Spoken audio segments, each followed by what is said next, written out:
Bom dia, meu nome é Gunnar Guilherme, sou aluno da Universidade Federal do Pampa e venho por meio deste representar o Grupo de Arquitetura de Computadores e Microeletrônica, GAMA, um sistema inteligente para monitoramento de vibração para a previsão de manutenção de motores elétricos.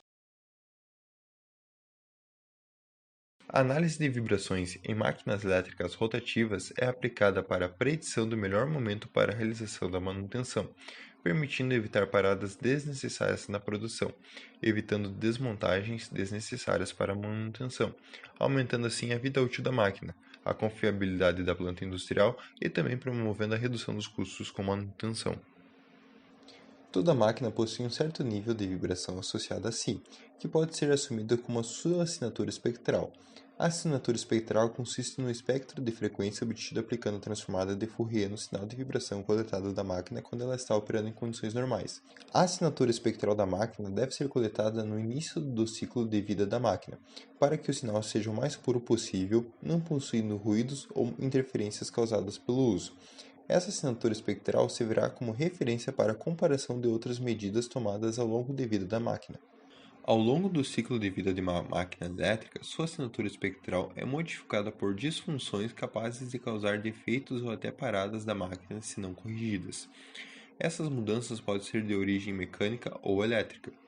As mudanças significam que algo anormal existe na operação da máquina, sendo importante identificar a causa para suprimi-la antes que ela tome proporções maiores, causando assim maiores custos de reparo ou até a falha completa. Na figura 1, é possível perceber a diferença de espectro entre a operação normal da máquina e a operação com defeitos simulados. Na figura 1A, em azul, temos o espectro da máquina operando sem defeitos. Em vermelho, temos o espectro em frequência da máquina operando com fricção induzida no eixo. Já na figura 1B, tem-se novamente em azul o espectro do funcionamento correto. E em vermelho, dessa vez, tem-se a máquina operando com desbalanceamento no eixo. Em ambas as situações, percebe-se a diferença entre os padrões de espectro. Medidores eletrônicos de vibração já existem no mercado, porém apresentam um custo elevado e geralmente são disponibilizados de forma fechada, onde o usuário não tem muitas opções de configuração.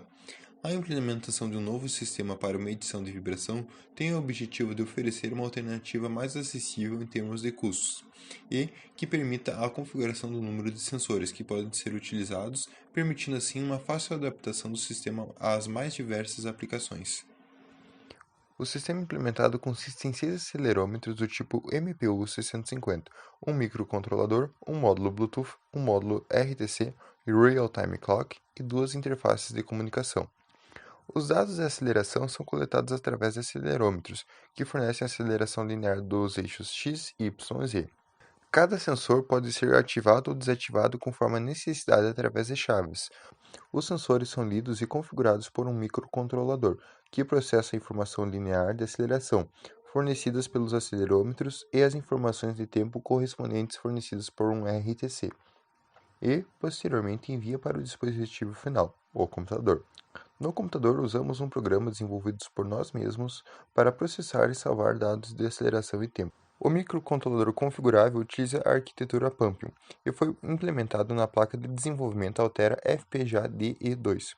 O Pumpium também é responsável por transmitir os dados de aceleração para o computador.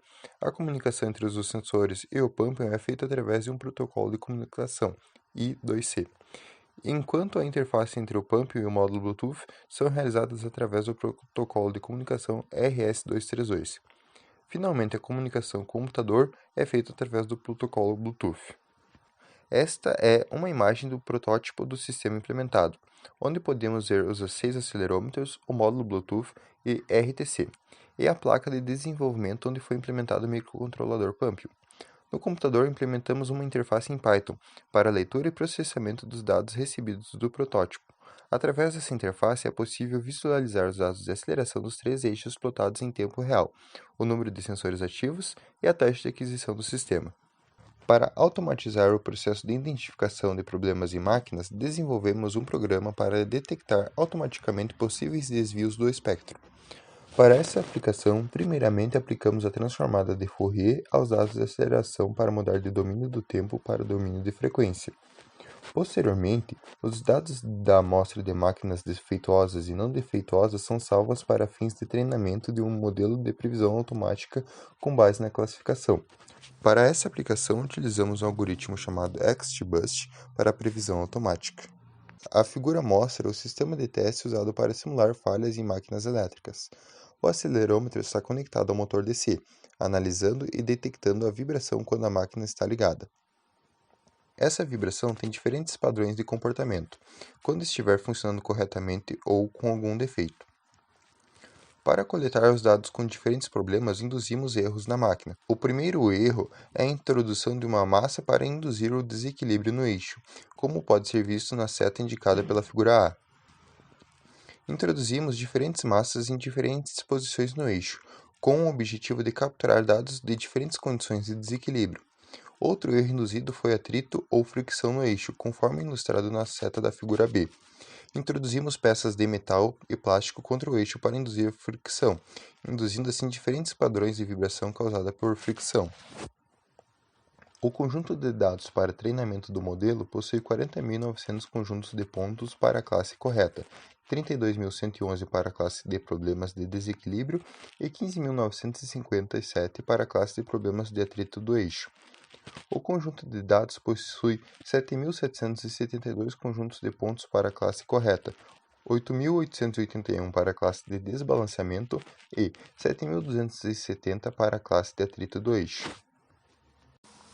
Para fins de avaliação do algoritmo, podemos classificar um conjunto de testes em 4 tipos de resultados: verdadeiros positivos, quando o algoritmo prediz como verdadeiro e a resposta de fato verdadeira; falsos positivos, quando o algoritmo prediz como verdadeiro, mas a resposta era falsa; verdadeiros negativos, quando o algoritmo prediz como falso e a resposta é de fato falsa; e falsos negativos, quando o algoritmo prediz como falso, mas a resposta era verdadeira.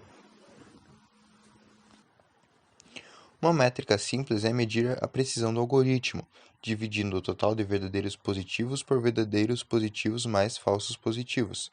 Toda essa fórmula pode ser enganosa quando temos um alto número de falsos negativos. Existe também o recall, que são verdadeiros positivos dividido por verdadeiros positivos mais falsos negativos.